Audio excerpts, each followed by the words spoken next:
welcome to the U.S. Open Health Desk presented to you by Mount Sinai. I'm your host, Shauna Ryan, and joining us today is Dr. James Gladstone, co-director of sports medicine at Mount Sinai Health System. Dr. Gladstone, thanks so much for joining us today. Thanks for having me. Well, there are many different types of courts that athletes can play on, and they can directly influence the effects that tennis has on your body. So in today's show, we're going to talk about those effects and also how people can prepare to play on different kinds of environments.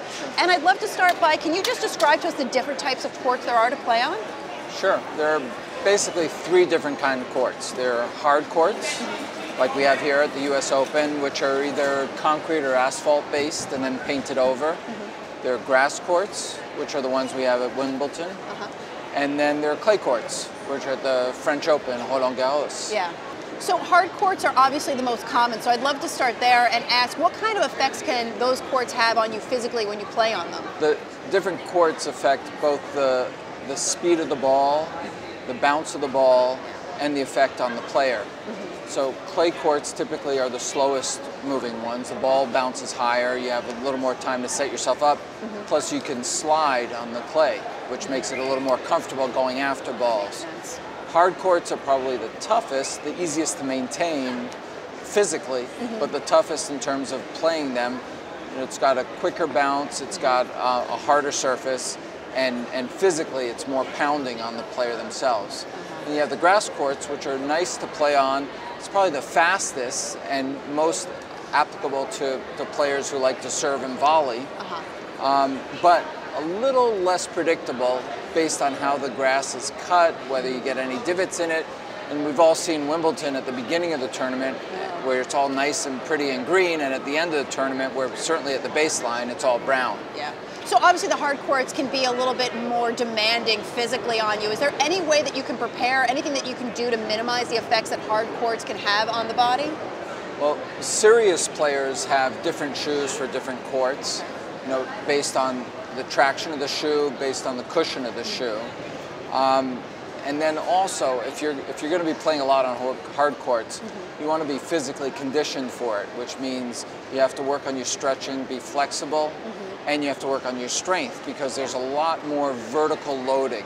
In fact, they've done a number of studies along the way that have looked at this kind of thing, and hard courts have anywhere between 4 to 8 times more physical force going through your body during the course of a game. Can we talk a little more about the clay courts that you described, also the hard true and the effects that it has on the body? Any ways that you can prepare for playing on those kinds of courts? Well, those are the ones where people do a lot more sliding and slipping, and so those are the ones where you got to be really careful about your groin and your hamstrings, because some of those times when you chase a ball and you stretch out and your legs get spread, you almost go into a split. So someone like Novak Djokovic obviously is incredibly flexible and is perfect for those kind of courts. It seems like it's not as demanding on the body, those clay courts, but that, there are some disadvantages in terms of you straining things if you kind of stretch out too long. Yeah, not as physically demanding. You have more time to prepare yourself. The ball tends to bounce higher. Sometimes a little less predictable, depending on what happens to the court. You get a few little divots in it. The ball can take funny bounces, so you have to be ready to change direction quickly. But overall, the interesting thing with clay is that because the ball's going slower, the rallies are somewhat longer.